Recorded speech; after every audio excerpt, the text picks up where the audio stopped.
तरीही बॉलिवूडच्या तिन्ही खानांची बादशाही धोक्यात. I'll tell you honestly, I'm the last of the star.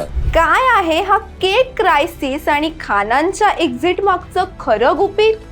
खानांना replace करणार हे सुपरस्टार्स, जाणून घेऊया या व्हिडिओत. नमस्कार, मी तनया. मूड फ्रेश करणाऱ्या मराठी मूडमध्ये आपलं स्वागत. शाहरुख खानने जवानमध्ये ठणकावून सांगितलं होतं, बेटे को हाथ लगाने से पहले बाप से बात कर. पण आज परिस्थिती अशी उलटलीये की हे बाप स्वतः बॉक्स ऑफिस वरून गायब होऊन आपल्या भावांना, मुलांना आणि जावयांना लॉन्च करण्यात बिझी झाले.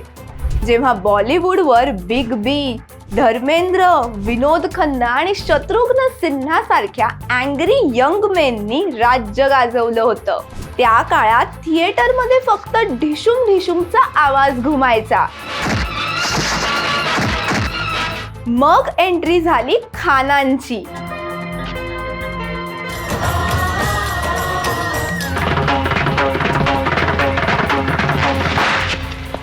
आज मात्र चित्र बदललंय. भाईजान एका मागून एक फ्लॉप्स देतोय. आमिरची जादू ही ओसरलीये.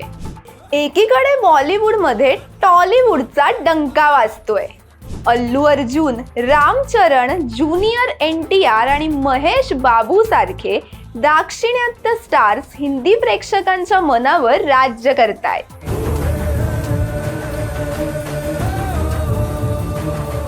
तर दुसरीकडे याच बॉलिवूडमध्ये असेही काही डेंजरस खेळाडू तयार झालेत, जे या साऊथच्या वादळाला तर थोपवत आहेतच, पण सोबतच खान गँगचा 30 वर्षांचा ट्रेंड मोडतायत.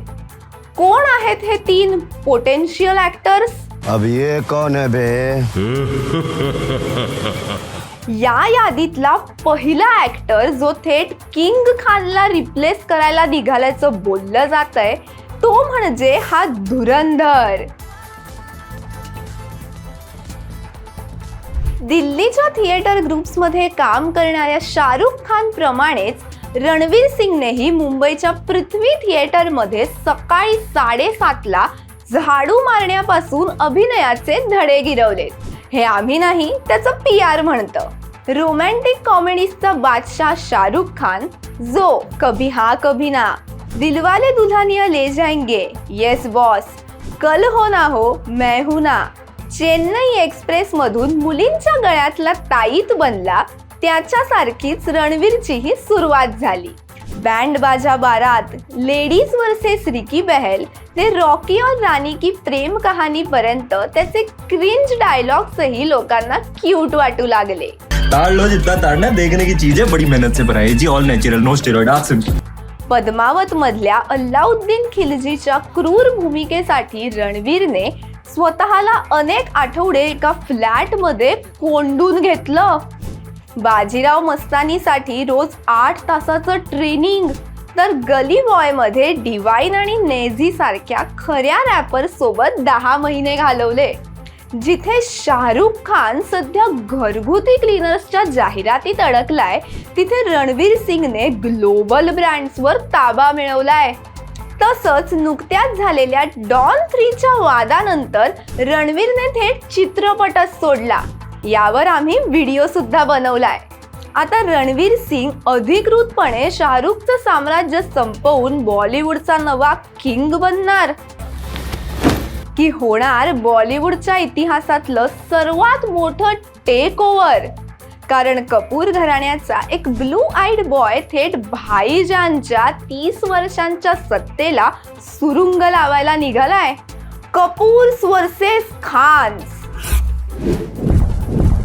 सावरिया मधल्या रणबीर कपूरला ट्रेड अॅनालिस्टनी फ्लॉप ठरवलं होतं, पण पृथ्वीराज कपूर, राज कपूर आणि ऋषी कपूर या लेजंड्सचा वारसा त्याच्या रक्तातच होता.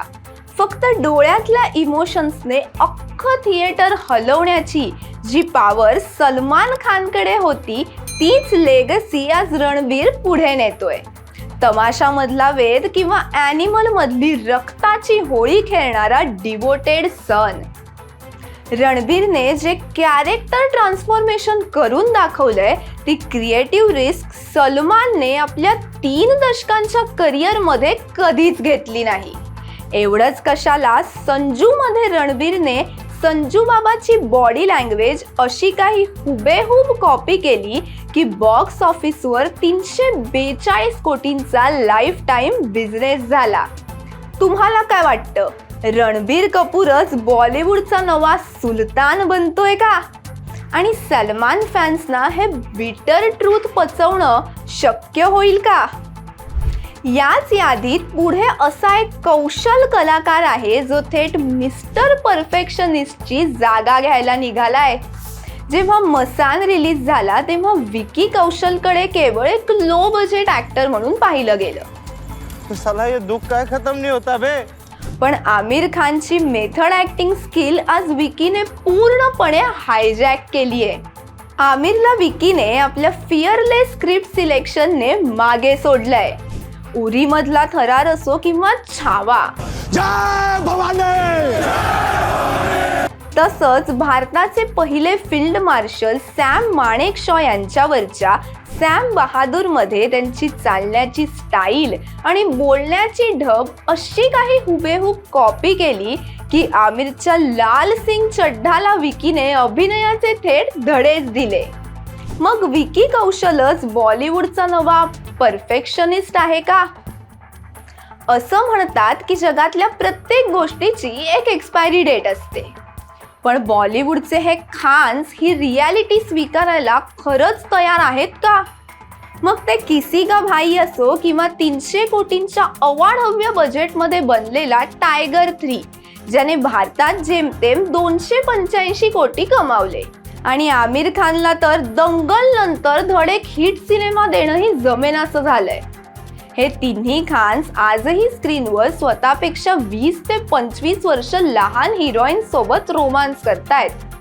देवानंद आणि राजेश खन्ना यांनी करिअरच्या शेवटी जी चूक केली तीच हे खानसही करतायत का? या खान गँगचा जमाना कायमचा संपून विकी, रणवीर आणि रणबीर हे मेगा स्टार्स बनतायत का? तुम्हाला काय वाटतं? तुमची उत्तरं कमेंट्समध्ये नक्की सांगा. जय हिंद, जय महाराष्ट्र.